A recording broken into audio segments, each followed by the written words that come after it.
and most of this will start to move out, and then maybe we'll see it sometime next week. We'll check, right? A great live look into the Queen Mary, where you are actually seeing some fairly clear conditions and everything else. But yeah, the coastal communities could get a couple of drops here and there, and that might be a factor for you. Then you might still see you come outside and the driveway's all wet, that kind of thing. But you see it the San Fernando Valley at about 70 degrees, and really more than anything else, we'll get a little bit of sun, we'll get maybe more cloud cover than anything else. We'll take note of all those things and then tell you what else you can expect for the rest of today. For now, anyway, let's also talk about your ride this morning. We have a situation that has developed for the 5 South right at the 14. So it sounds like maybe the guardrail got hit after a car crashed into it, and now the left lane's blocked. It's still a good ride here, but remember, this is also one of those spots where we get some of those winds that will start to kick just a tiny bit, right? We'll keep track of it for everybody. 110 freeway heading north right about Slauson Avenue. This is actually a serious crash. So the car hit the electrical box. Now there are exposed wires. One of the cars careened down the embankment. For now, anyway, the left lane is taken up, and this, again, will be one of those kind of real slow spots here in a little bit. There are some construction projects that halted for the weekend, whether it was because of the rain or whatever is the case. But for now, anyway, the drive still looks nice despite some of those projects that are happening. All right, back to you, too. Ginger, thank you. A suspect who opened fire outside the White House Correspondents' Dinner over the weekend is expected to make his first court appearance today. This comes as federal investigators reveal new details about the California man accused in the attack. News Nation Washington correspondent Margaret Chadbourne was in the room as it all unfolded.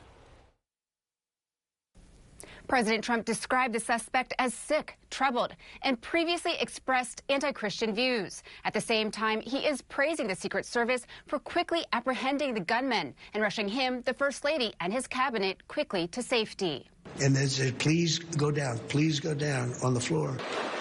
President Trump, in a CBS 60 Minutes interview, offered his own description of the moments a gunman opened fire just outside the ballroom at Saturday's White House Correspondents' Dinner. My thought was, I've been through this before a couple of times. And by that time, we started to realize maybe it was a bad problem. Investigators say law enforcement arrested 31-year-old Cole Thomas Allen after he charged through a security checkpoint, armed with a shotgun, pistol, and multiple knives. Allen, a teacher and engineer, acted alone, according to Acting Attorney General Todd Blanche, after traveling cross-country by train from California to Washington. We do believe, based upon just a very preliminary start to understanding what happened, that he was targeting members of the administration. White House officials say minutes before the attack, Cole sent a manifesto to family members where he referred to himself as, quote, a friendly federal assassin, and revealed plans to go after top administration officials,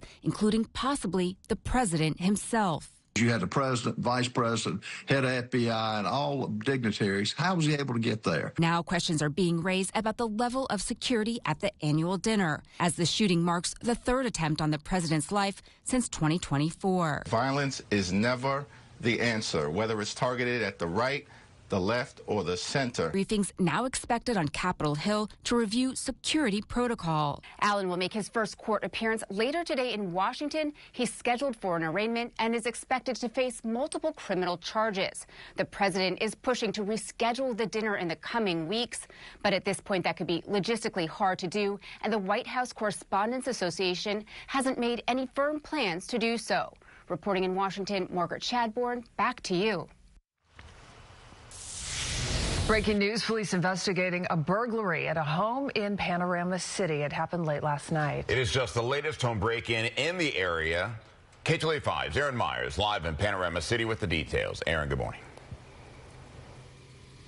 Good morning to you both. We have seen this rash of break-ins in the San Fernando Valley. Now this one happening late last night in this Panorama City neighborhood at the home behind me, which you can see does have a fence around it. It also appears to have a security door at the front.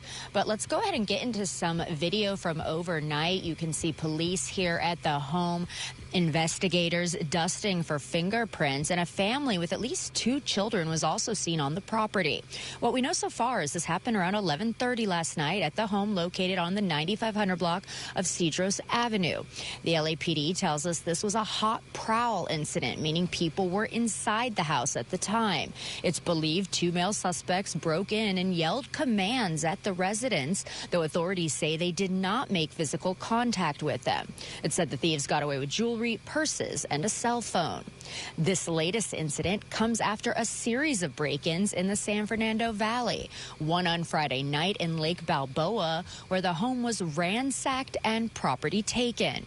Now the LAPD has requested that a security company place a mobile surveillance unit at a high-traffic area in Studio City. It uses artificial intelligence to track potential suspects. Suspicious activity is sent to a call center, and then help can be dispatched.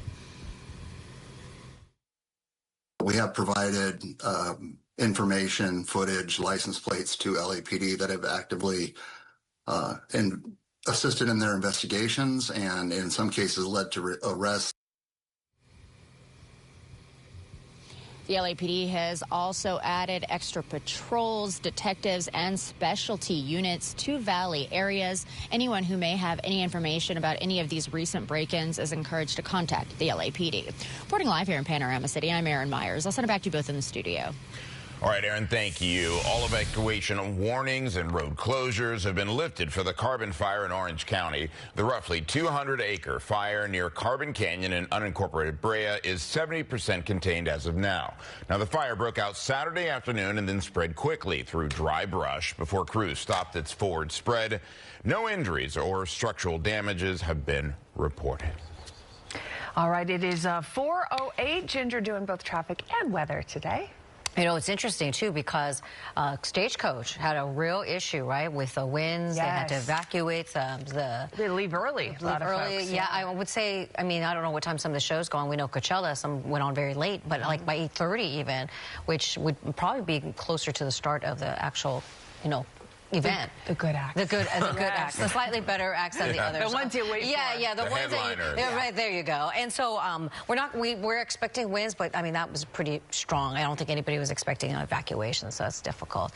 We will not see winds that strong, at least not for the next couple of days, but we could get that slight chance of like rain or something like that could make its return. You know, one thing we also know is that at LAX can be busy on these Mondays, and so far you can tell that the conditions, it looks like one of the wind sockets are actually starting to blow just a little bit, so it tells us we do have some slight winds that are starting to pick up just a little bit, even though right here it's this calm. I mean, these are just gusts that will start to pick up and then die down again, that kind of thing, right? We're not going to break any records, and we didn't break any yesterday. In fact, look how below the average temperatures we were. So you were outside and it was windy, it was sunny, and then it was a little bit on the chilly side. For our future forecast, you can kind of see where it looks like some of that wind will start to make its way towards us and move in, and then as we push in and show you a little bit of that cloud cover in some spots, right, that will develop. By tomorrow night, obviously, things will start to kind of taper off just a little bit, and we are expecting some fairly nice conditions this week. Still kind of on the cool side, but the warm-up will happen, as like Chris was saying, right? That's exactly what's going to come. So, I mean, look at today, 66 degrees. There are some spots where that's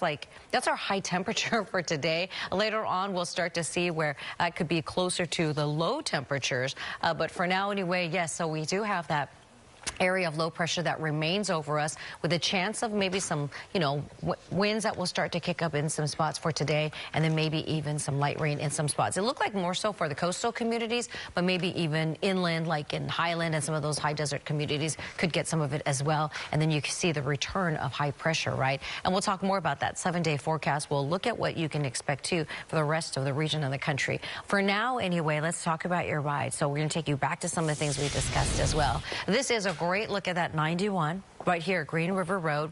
And so you see it, not bad in terms of volume or anything like that, but we are going to watch it. And we might even get to see a little bit of that cloud cover that will develop here once we get some more light on this camera. I can kind of see it there in the distance. The 60 is a little bit of a tougher commute, though. Eastbound side right here at about Day Street. So the crash is in the carpool lane. Tow units already been dispatched, but a lot of the people who are inside some of the vehicles are now getting out of them. Some are stumbling out. We're hoping everybody's okay. So that could be a case where they're going to send the ambulance, right? And then let's show you what else that looks like for your drive along this stretch of that 110 freeway heading north at Slauson. We know the electrical box that got hit, car careening down the embankment, and a little bit of activity means that the right lane's still blocked, and maybe we'll start to see some delays as well. We'll keep track of it all. I'll send it back to you guys. All right, thank you so much for that, Ginger. 4:11 is the time. Coming up, wild weather in the Midwest. Tornadoes ripped through multiple states over the weekend, and the threat not over yet.